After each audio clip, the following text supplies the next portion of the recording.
All right, we're live. Welcome to another episode of Raven Fit Talks. Thanks for joining me again today, guys. My name is DJ White.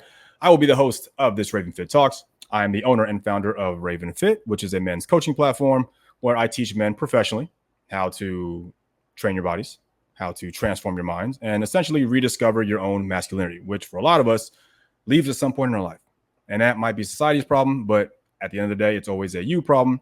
And I hope you guys fix that. So today, what we're going to be doing is going over a mindset talk. Now, this book, The Book of Five Rings, is one of my absolute favorite books in the world when it comes to masculine mindset. I would argue you won't find a better book on masculine mindset than the book you have here. This man is a man who not only wrote about how to be the greatest swordsman in the world, he was. Back in the 1600s, this is the legendary sword saint of Japan, Miyamoto Mushashi. And this man had over 60 duels on paper and lived to tell about it. And if you guys know anything about duels back in the day, if you had a duel, it was to the death. So if you walked away, that means you killed the other guy. He had 60, got to the end of his life and wrote a book about it. That means this man is undefeated. Now just think about that. This isn't undefeated in boxing matches with gloves. This isn't undefeated in a basketball record where you have teams and people to rely on. No. This is a man who is undefeated, relying on himself. So we're talking about a guy who not only did everything he's going to say in his book, but he's going to tell you how to do it. This is like hearing absolute instructions from Kobe Bryant straight from his mouth, instructions from Tom Brady straight from his mouth. We're talking about a guy who was an absolute savage back in his day. He literally wrecked everyone he ever fought. The legendary sword saint of Japan. So what we're going to do is we're going to go through his book. I'm not going to hit every single point because the book, can get a bit wordy. I'm going to touch on the subjects that I found to be the most relevant to me growing up, which had a lot to do with how I transformed myself into becoming a man. I wasn't always this guy who's, slightly handsome sitting here with tattoos and looking like a polished look. When I was growing up in high school, guys, I was the most shy person in the world. We're talking about a dude who was, I would be shaken. I would convulse if I had to talk to a girl. I was super shy. I never talked to anybody. All I wanted to do was draw all day long. I still had dreams of working for Disney as a sketch artist. I would sit there and watch cartoons. I wasn't in great shape. I had no confidence whatsoever. And if there are any books out there that completely reshape my mindset, this right here is top 3. Absolute top 3. I mean, I put this up there with How to Win Friends and Influence People. I mean, if you're a man who wants to learn exactly what it's like to be reliant on yourself, to get things done, and to prove to yourself that you can do it, and to understand what's expected from you as a man in any time period, okay? This is a guy who lived in the 1500s and 1600s, and his words are still even more relevant today. Hasn't changed. That's why this book is so integral. And it had a lot to do with transforming my own mindset. So I'm happy to share this journey with you guys. So let's get things going. So this book, Book of Five Rings, he calls it 5 rings because it has 5 chapters. You've got the chapter of earth, chapter of water, chapter of fire, you've got wind, and you have the book of emptiness, as well as the legendary Dokoro, which we'll do on another day. So I'm going to make this episode 1 of a 6-part series following the book written by Miyamoto Mushashi. So let's kick things off. Chapter 1, we've got the Earth chapter. All right. And mind you guys, the artwork here, just like you saw a second ago, is done by the legendary manga artist Takehiko Inoue, who did famous works like Vagabond, and that's where all these scenes come from, as well as like Slam Dunk. I mean, this guy is an absolute amazing artist. The first picture you guys saw was hand painted. This one is also hand painted. So what you guys do, enjoy the artwork as I tell this story. But let's dive right in. So everything you guys see here, these are all going to be quotations from him. None of this stuff is actually my words. I'll give my account of it, but anything you guys see here, there's no quotations. It doesn't matter. It's all his words. Here he goes. He kicks it off. He says, I have named my own way of the martial arts the Niten Ichi-Ryu, or 2 heavens, 1 style. For those guys who don't know what Niten means, Ni meaning 2, 10 meaning swords. This is the man, 10 meaning heavens. This is a man who decided to hold 1 sword in each hand. During a time period when, for hundreds of years of being a samurai, everybody held both hands on their katana, their main longsword. This man came around and said, nope, you guys are all stupid. I'm going to hold 1 sword in each hand. I'm going to defeat all you guys because I'm smarter. And guess what? He actually did. This guy lived it. This is not a fake recount of a guy who thought about doing it. This is the man. This is the Michael Jordan of Michael Jordans. Put it that way. He says he was born in the province of Harima. I am the warrior Shinmen Musashi no Kami Fujiwara no Genshin. So he goes by multiple names. I think he was originally, I forget his first name, started with a B, actually, way back in the day when he was younger. And then he changed it from that to Takezo. When he entered the famous war of Sekigahara back in the 1600s, he decided to join and fight for the Shinmen clan. So that's where he took the last name of Shinmen and went by Shinmen Takezo. And then when he went out on his own, after they unfortunately lost, he was on the losing side, he decided to take the name of Musashi, and then his last name, Miyamoto, from Miyamoto Village, which was his original village. So if you guys see the word Shinmen Musashi, that's just another thing that he would sign himself on. I think it might be more like a sense of pride. He did fight really hard for the side, even though he lost, but it stays with him. He says, I have now reached the age of 60. From long ago in my youth, I set my mind on the martial arts. And I had my first match at the age of 13. And guys, first match meaning match to the death. Nothing he's going to talk about here. These aren't sparring scenarios. Back then, people were fighting to the death.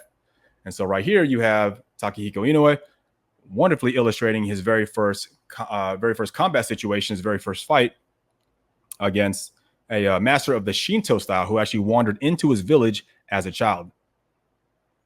His name was Aroma Kihei, whom I defeated. Now, I want you guys to think about this. He just said, I had my first match when I was 13. This is a 13-year-old boy who killed a grown man. And how did he kill him? He killed him with a blunt instrument. He killed him by whacking him either with, and there's multiple recounts of it. People will say the very sign that was signed during the time as a challenge to the Aroma Kihei, that sign he beat him over the head with, which is what Takehiko illustrated. Some people say he brought his own wooden staff or wooden sword and hit him. Either way, he did strike the guy, caught him off guard, rammed into him, got him down on the ground, and he finished him there. People say it's either a blow to the head with a wooden instrument, or some people say he pulled out the other guy's sword and stabbed him. Either way, he killed a grown-ass man at the age of 13. That just shows you what kind of savage this guy was. Then he goes on to say, at the age of 16, I defeated a strong martial artist by the name of Tajima no Akiyama. And right here you see, once again, using a wooden bludgeon. That's going to be a common theme for Musashi. I believe most of his battles, he wins by blunt force trauma. He's whacking people over the head with a wooden instrument, whether it be a bokken, a practice sword, or some sort of like elongated form of a wooden staff. Anytime he carries something with two hands, that's what it's going to be. Otherwise, if he's doing one sword in each hand, he has the Niten Ichi-Ryu style. But that's going to be a common thing about the stuff he does, guys. He says, at the age of 20, I went to the capital and I met with famous martial artists. And although I fought a number of matches, I was never unable to take the victory. Ooh, some savage words. After that, I went from province to province, from place to place, and encountered martial artists from many different schools. And though I fought as many as 60 matches, I did not lose even once. Guys, he could easily just say, oh, I never lost a fight. No. This is a man who was like, no matter what you guys threw at me, I was never unable to take your victory. I was never the guy who lost. I did not lose even once. That's savage. Okay. And mind you guys, once again, these are all fights to the death. This guy's a legend. So what I did was I compiled some of his most famous defeats, or victories, I could just say, and the people he defeated. So he has multiple very, very famous fights.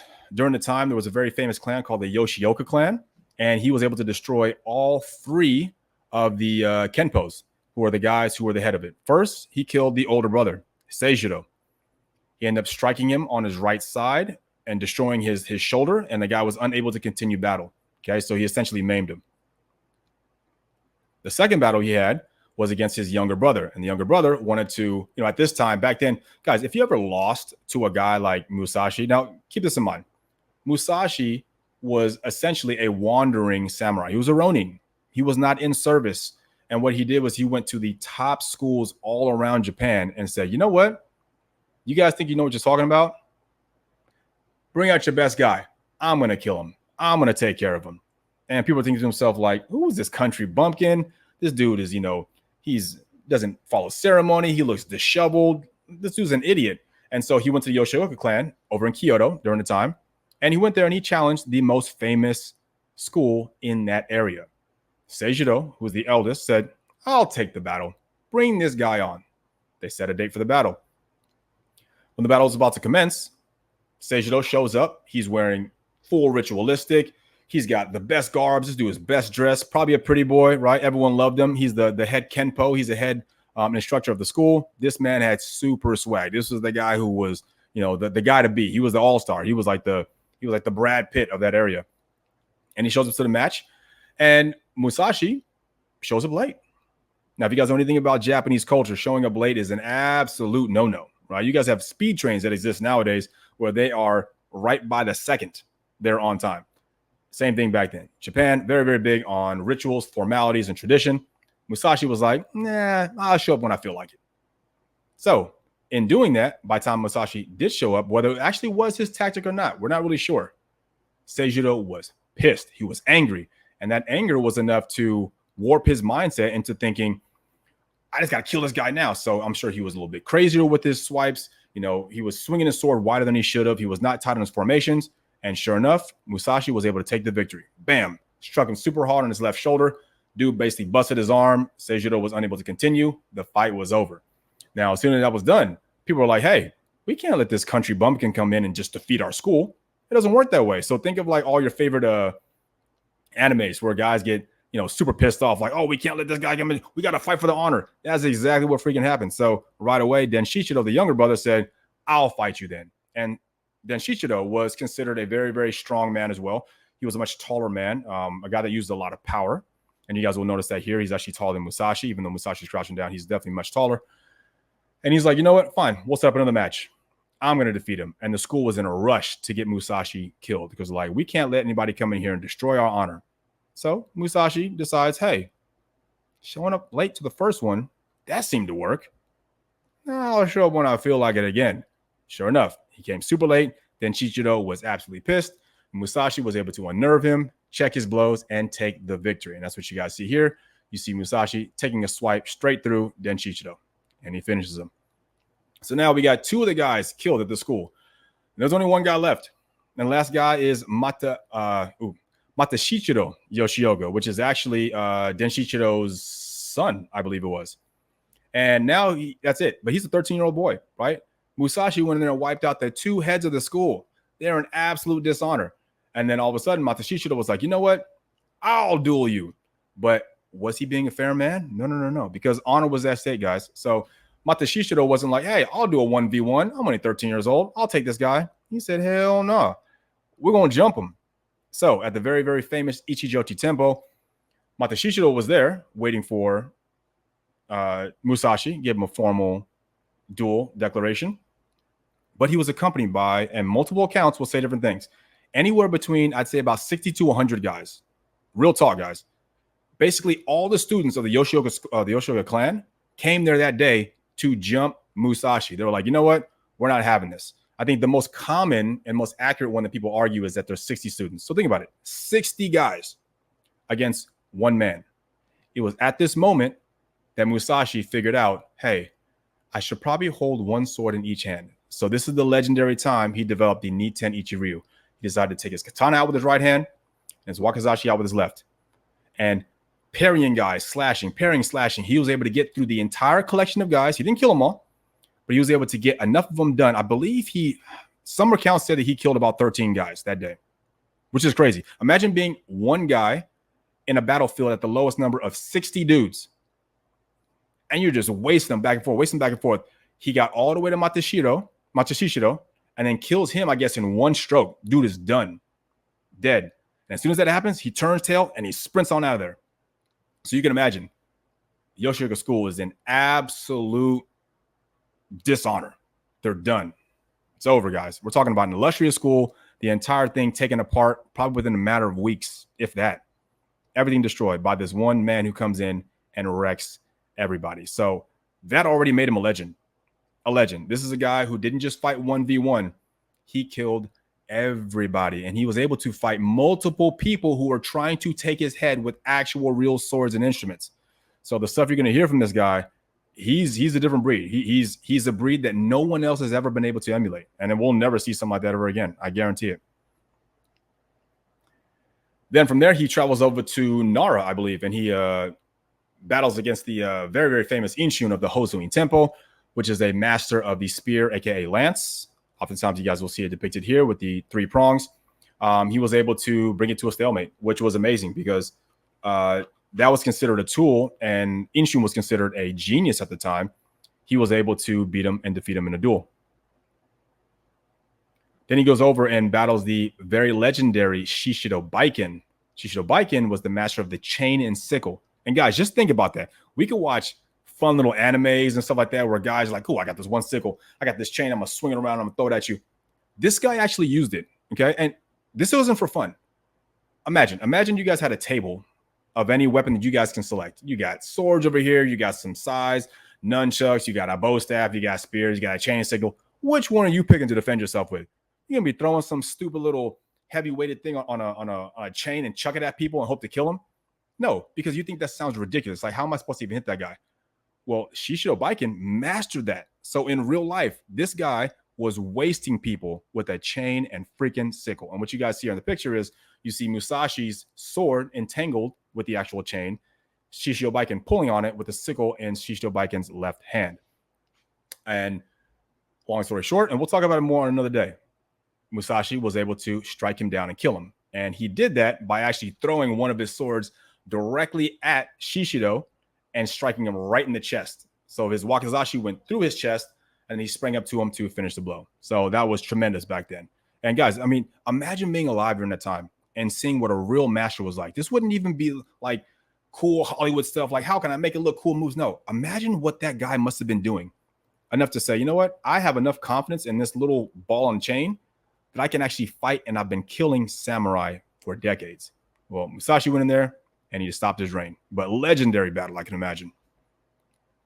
And then, of course, he has the battle against the demon of the Western provinces, the great Ganryu Sasaki Kojiro, who wielded a Nodachi, which was a longsword. Now, guys, if you understand what the longsword is, it sounds really cool in myths and fables. You guys can watch your favorite anime and say, oh, you know, the longsword, what a cool sword. He can swipe people down.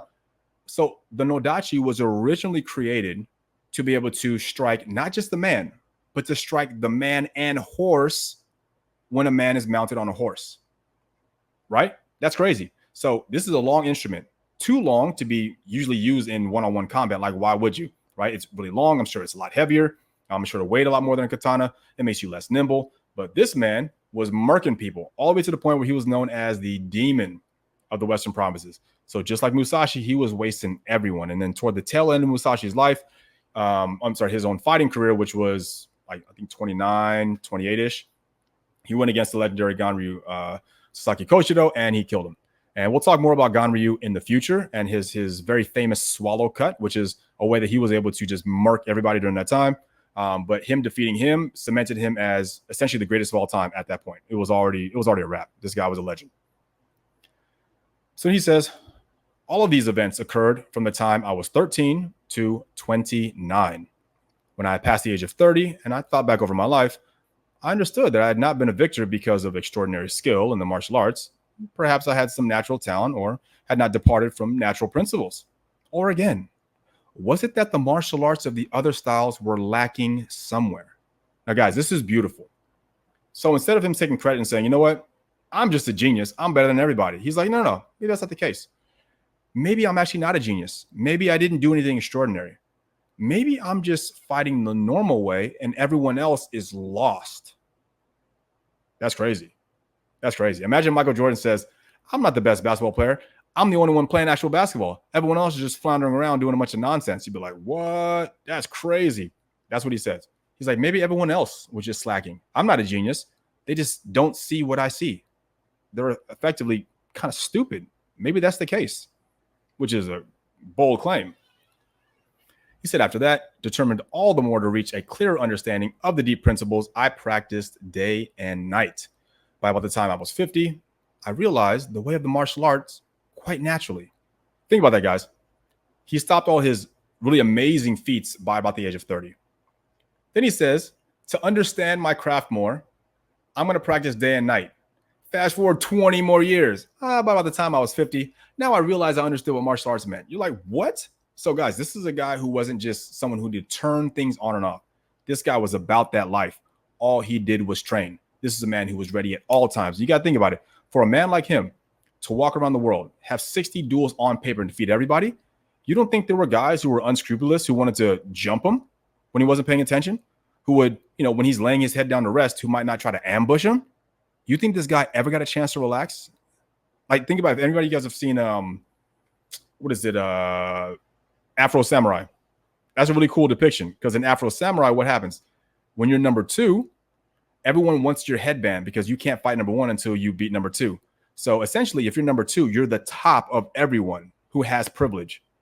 And so you don't get a chance to rest. So this man never had a chance to relax, never had a chance to have family, this or that, because everyone wanted his head. Because if you took his head, then you can get instant recognition. You can build a resume for yourself. And that's what guys did back in the day.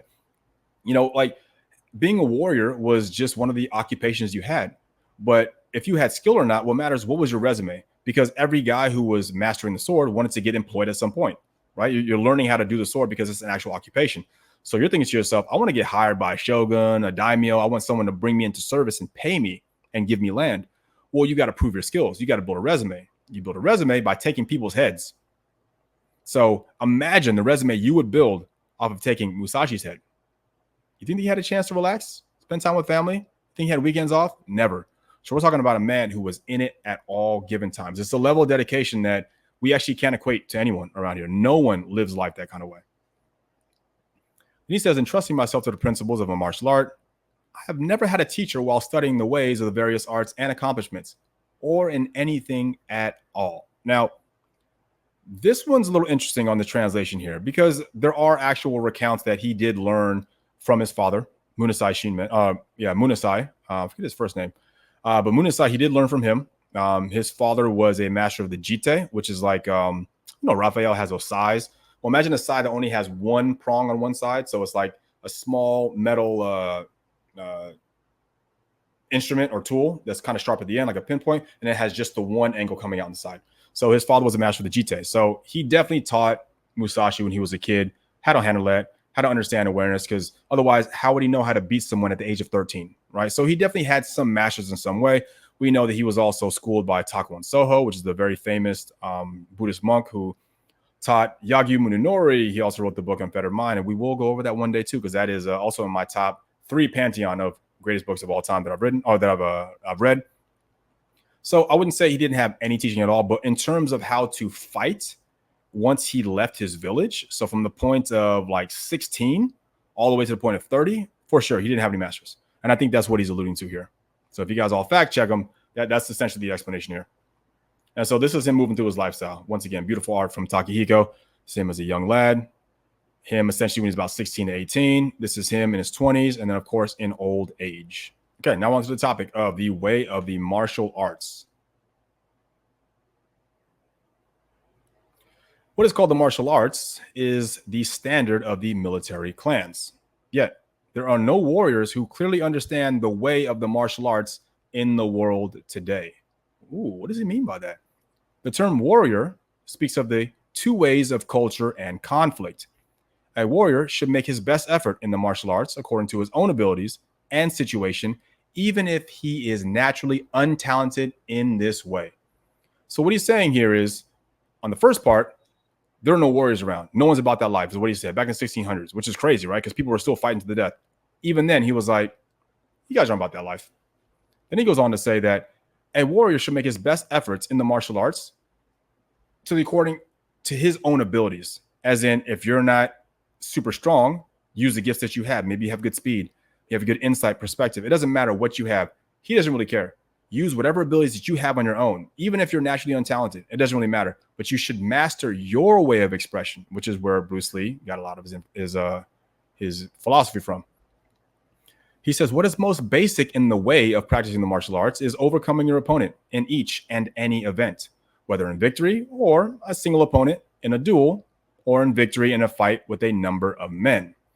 The true way of the martial arts is to train so that these skills are useful at any time and to teach these skills so that they will be useful in all things. Now, this is amazing, guys.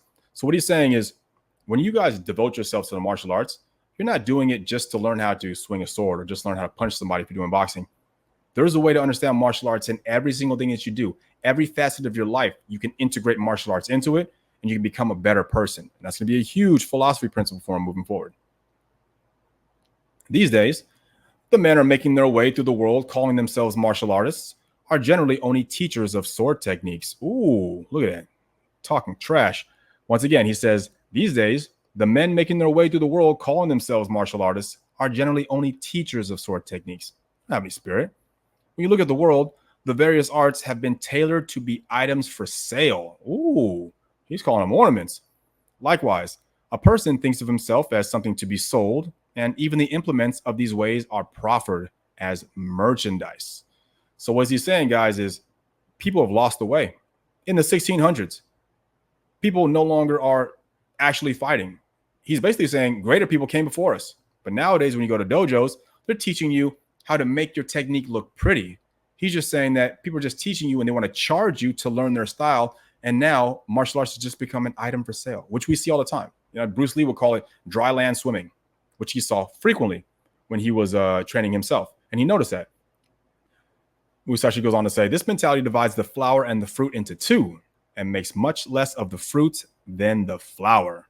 That's right. So in other words, there's a lot of floaty, a lot of pretty stuff, but no real substance, no real intention there, no resolve, and people have become weak. So if any of you guys are out there saying, you know what, these kids nowadays are lost and we knew stuff in our generation, no, you didn't. Because every generation says people have been lost. He said guys lost the way of fighting back in the 1600s when people were still fighting to death. So if he said it back then, this is just a cultural problem. This is always the case. By this, form is made into ornament. The flower is forced into bloom and technique is made into display. One talks of this or that dojo, teaching this way or that way in an attempt to gain some benefit. In other words, saying use these hand skills, use this footwork so you can pay me money and learn my style.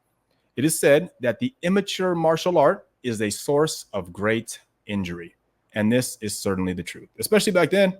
If you learn the wrong martial art, you're actually going to die. Imagine, going to a school where someone's like, here's how you should fight. You pay for instruction. Now you think you're a badass. You get into a real duel. Dude just cuts you down. You're like, wait, what? I didn't know what I was doing. How did this happen?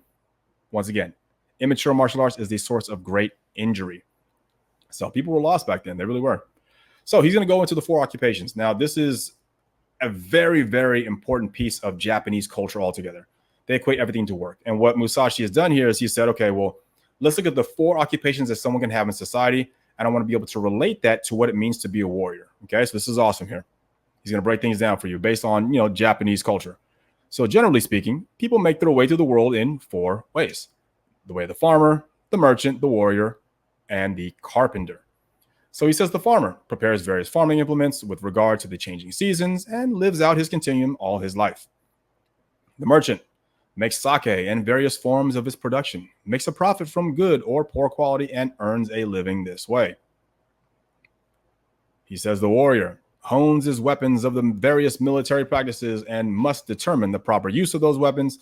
Without the preparations of weapons and an understanding of the advantages of each one, wouldn't the accomplishments of the warrior clans lose a bit of their depth? And the carpenter, he says, skillfully prepares all the different kinds of tools, learns the best way of using each one, takes out his carpenter square, works correctly according to the plans, does not work unfailingly, and makes his way through the world. The warrior and the carpenter are very similar and should be compared. Okay, so here you go. Here's his way of saying, I'll just take an example. Let's say the carpenter. So he says, the carpenter knows all the measurements of various buildings, temples, pagodas, monasteries, towers, castles, and houses. He manages people and their duties and responsibilities, just like a warrior clan general would. He says, in the way of carpentry, selection of wood is a foundational problem. Well, wood that's straight, without knots, and good in appearance will be used as front pillars. Slightly knotted wood that's straight and strong will be used in the rear. Wood that may be weak but has no knots will be used for door sills and doors. And wood full of knots and warped but strong will be used for structural support, right? So in other words, everything has a place, guys. No matter how inconsequential or useless, it has a place.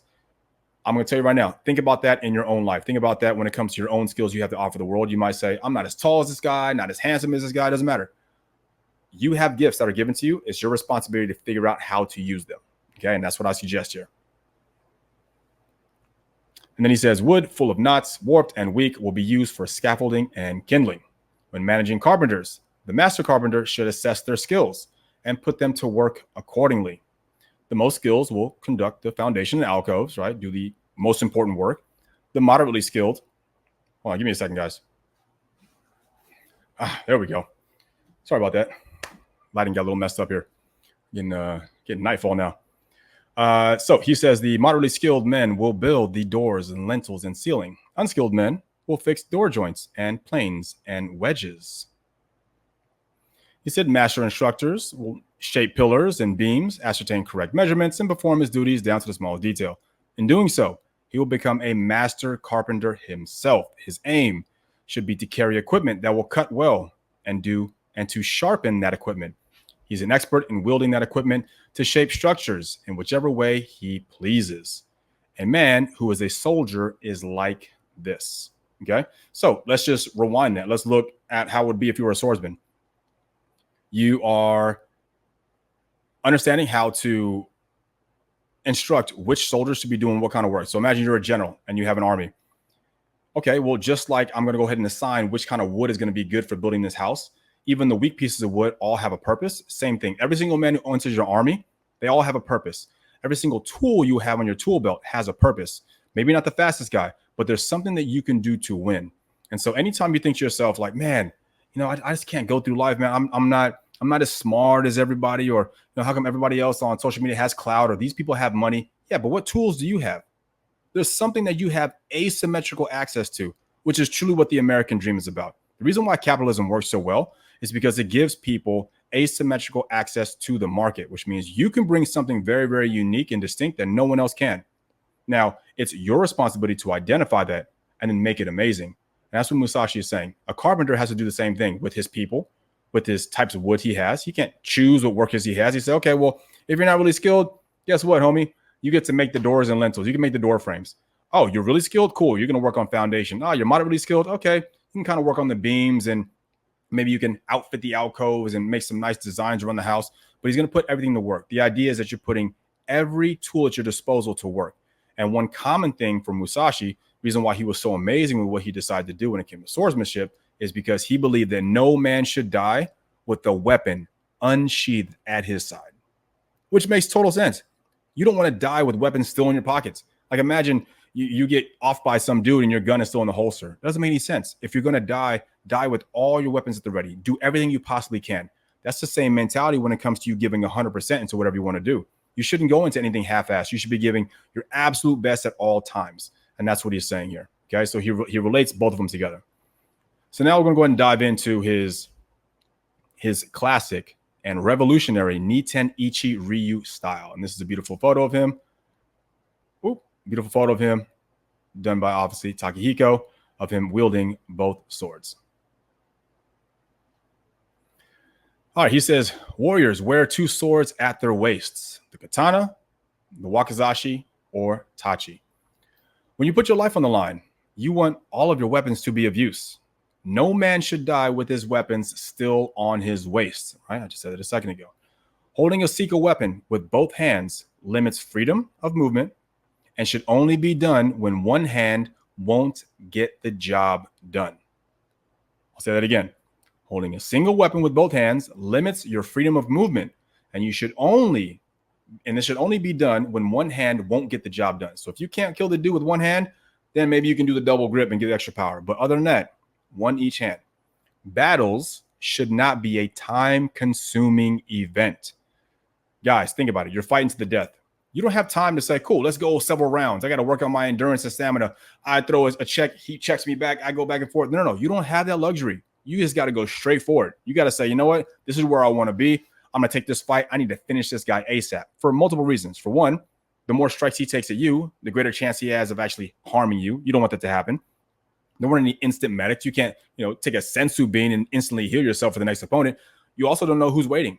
He could be surrounded by homies who want to jump you because you killed their guy. And they're like, you know what? We're not letting you out of here. You destroyed our honor, which was a huge deal back then.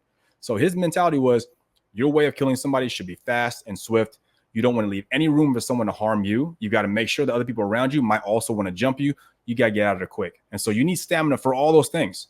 So your battle should not be time consuming ever. And it's better to go through life thinking I'm going to kill him quickly than not to.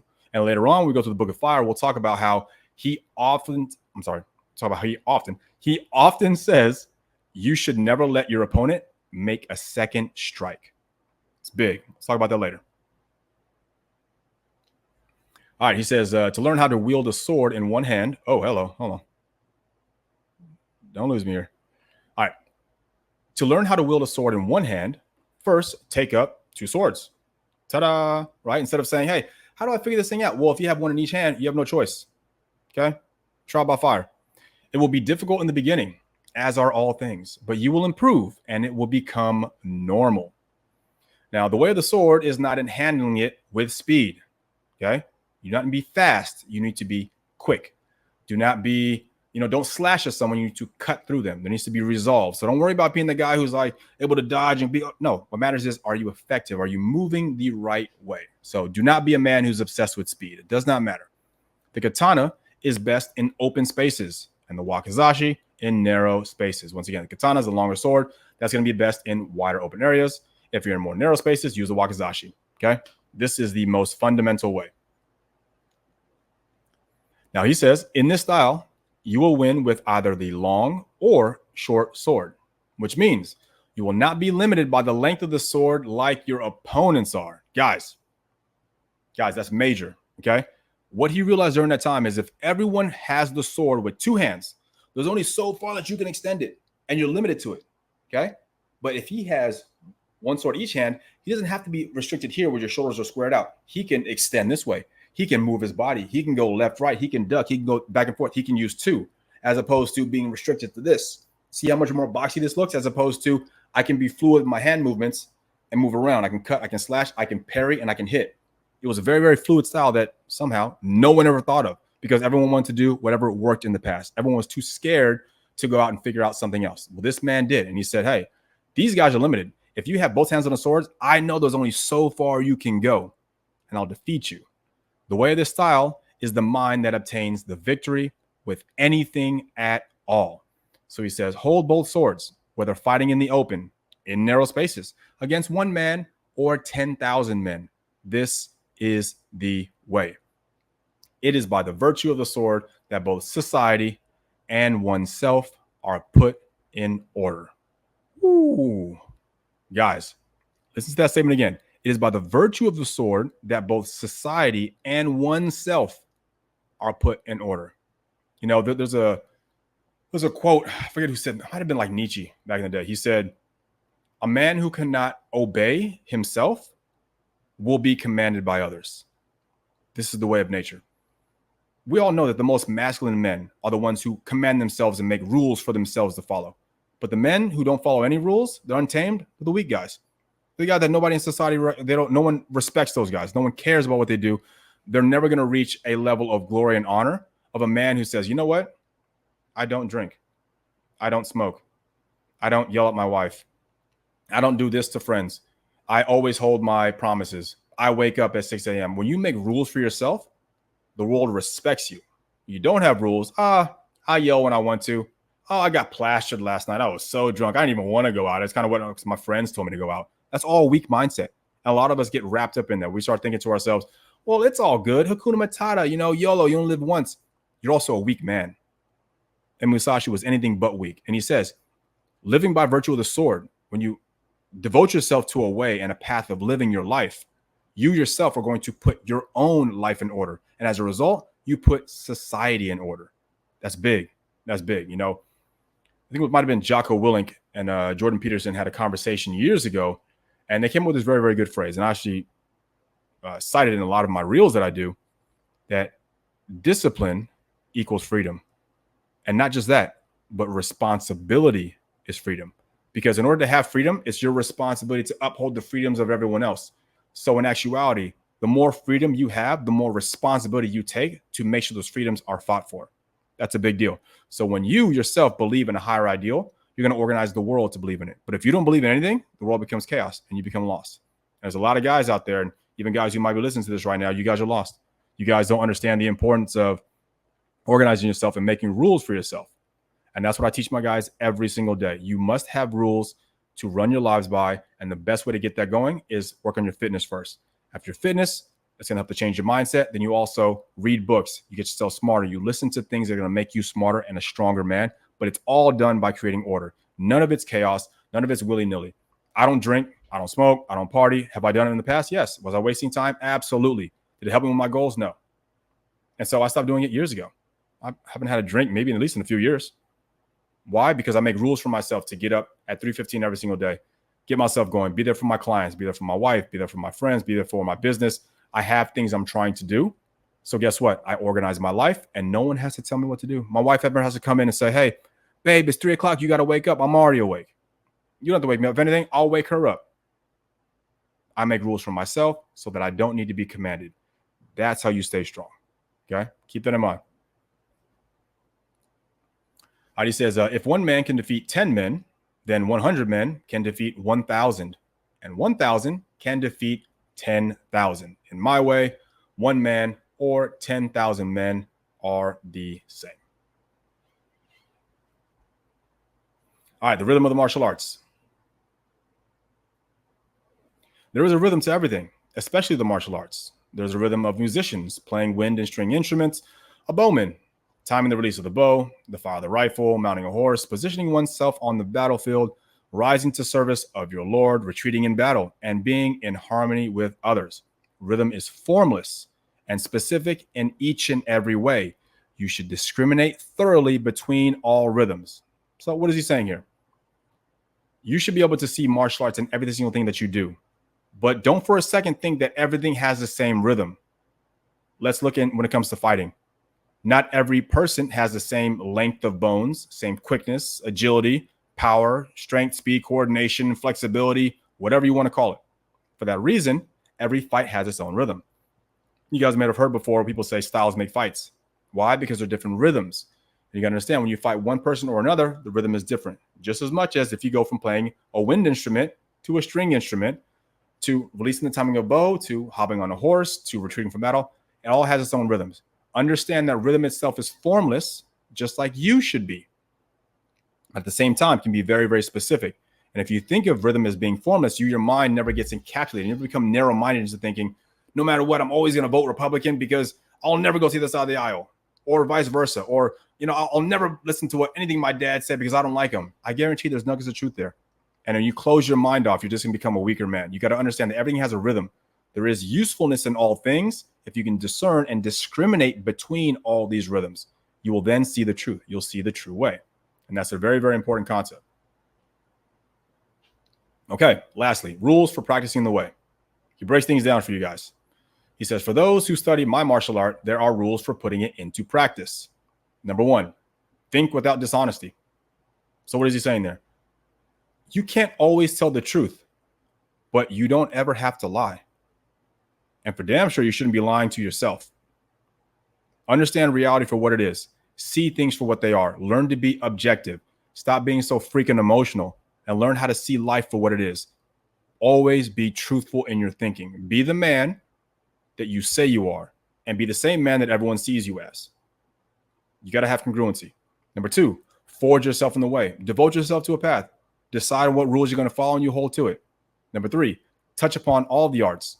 You can learn martial arts through carpentry. I can learn how to be better at going through life by playing a video game, because video game is just like life.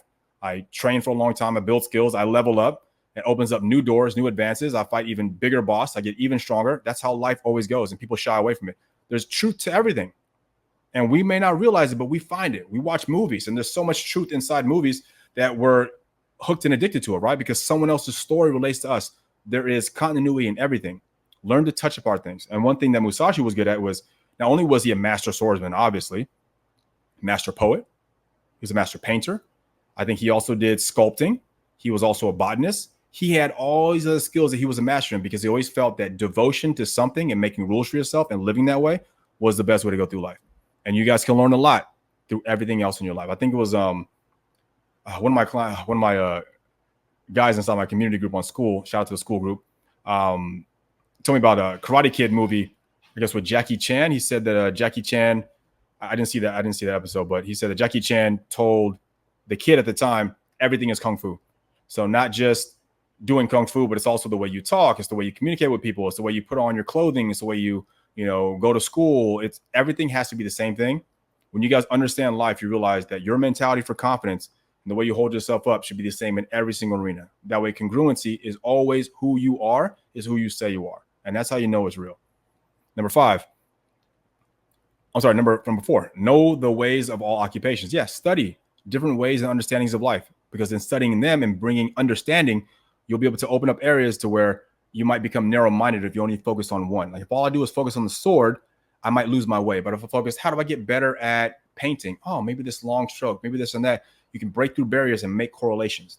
Human beings are amazing that way. There's so much truth in so many things. So don't lose that advantage of curiosity. Number 5, know the advantages and disadvantages of everything. Once again, learn pros and cons. One of my favorite things to do is to steel man arguments. I love it. I mean, I think I want to start a channel about steel manning. Like if you tell me, hey, here's why you should vote for Democrats, cool. Don't tell me that until you tell me why you should vote for Republicans. Because if you don't know the opposite side of the aisle, you don't know what you really think. You never do. Until you can tell me exactly an absolute steel man, as in, tell me truthfully, why is it good to vote for a certain candidate? Cool. When you tell me that, now I know you believe what you believe. But if you straw man it and you say, oh, don't do it because all those people are evil, I don't believe you then. I don't believe you, because that's a lazy argument. It doesn't show me that you know all the advantages and disadvantages as to why someone might pursue something over what you think is correct. And that's all about being honest. That's all about seeing truth for what it is. You guys have to learn how to dispel this, herd mindset that can often hijack your brain as a security blanket, which is what it does. It's like, cool, if I can just think one way about an entire group of people, I don't have to think about it at all. It's lazy. It's lazy. And you'll never be the best if you want to be lazy. Number 6, develop a discerning eye in all manners. Same thing, right? Be able to look through things accurately. Understand what cannot be seen by the eye. Exactly. So you have to be mindful that there are going to be some things that you can't just prove, right? But they're there. Like, yeah, you can't prove that your mom doesn't tell you maybe that day that she loves you. Doesn't mean that she doesn't, right? So if you're the kind of person where you need to have daily reassurance and daily confirmation about things, then you're not really using your brain. You're not understanding that life is a lot more than just what you see with your eyes. It can be something greater. And through that greatness is where we pull our own strength. Number 8, pay attention to even small things, right? Success is in the details. Oftentimes, and there's an amazing documentary on Netflix, came out years ago. Man, I might butcher the name of the restaurant. I think it was called 111 Madison or 11 Madison. It was the 2 years in a row top rated restaurant in the entire world. Guys, it's amazing. It's on Netflix. You should watch it. And they go over what makes it the number one restaurant. The guy who runs it, his attention to detail is like you've never seen before. He's looking at freaking light switches, wondering why things aren't even. Hey, you can scrape some dirt off here right in the little screw hole and mesh this. He looks at every single detail in the world, which is why they have every single detail covered. So the more detail-minded you can be, success is always in the details. Guys who are undetailed are often unsuccessful and vice versa. Okay, so always pay attention to details. And last but not least, do not involve yourself with the impractical. Don't do things that waste time, guys. Okay, it's impractical to consider realities that'll never happen. It's impractical to spend your time playing video games and putting so many investments that are there, and then your bank account is still super low, or you're negative, or you're in debt. Doesn't make any sense. You guys should be focusing on things that are going to help to grow you. Throw away useless things. Throw away things that are inconsequential, impractical to you. Only keep practical stuff with you. Then you will be a strong man. Because think about it, the strongest man you know, that perfect guy in your brain, he doesn't carry around useless stuff. He doesn't have big wardrobes of clothes he never wears. He is very essential. He has very direct and deliberate things he likes to use on a daily basis that are going to make him a stronger man and ensure he's able to be productive and get his work done. Always contemplate that, because that's exactly how you should be. Very, very practical. Okay? And he goes off to say, if you devote yourself to the way, you will defeat others with the strike of the hand or overcome others by the powers of your perception. If through your training, you can freely move your entire body at will, you will defeat others with this body. And by saying that, he's saying, if you have no physical restrictions, if you're strong, fast, agile, always on your feet, you're always ready for combat, which everyone should have a combat ready body. That's what I teach all my guys. You guys should always be in shape. I don't care what age you are. I'm almost 38 years old. I guarantee I'm in better shape than a lot of guys who are in their 20s. Why? Because I devote myself to it. I'm ready for anything at any given time. That's what it means to be a strong man, because your body is a direct reflection of how your mind is and what you see in this world. You need to be a model of health and strength at all times. And if you can move your body freely, then you can defeat anyone with that body. So true. And if your mind becomes trained in the way, you will defeat others with your mind. Simple enough, man. There you go. So, guys, chapter 1. That was the other chapter. I appreciate you guys joining me on this one. Next week, we'll be doing chapter 2, which is going to be the water chapter. We'll go over his explanation of his sword style. And I think the fire chapter, he'll actually go into actual topics of how to engage in battle and kick somebody's ass, right? So it's really amazing stuff. So you guys look forward to that one, and we'll commune again next time. Until then, bam, take it easy.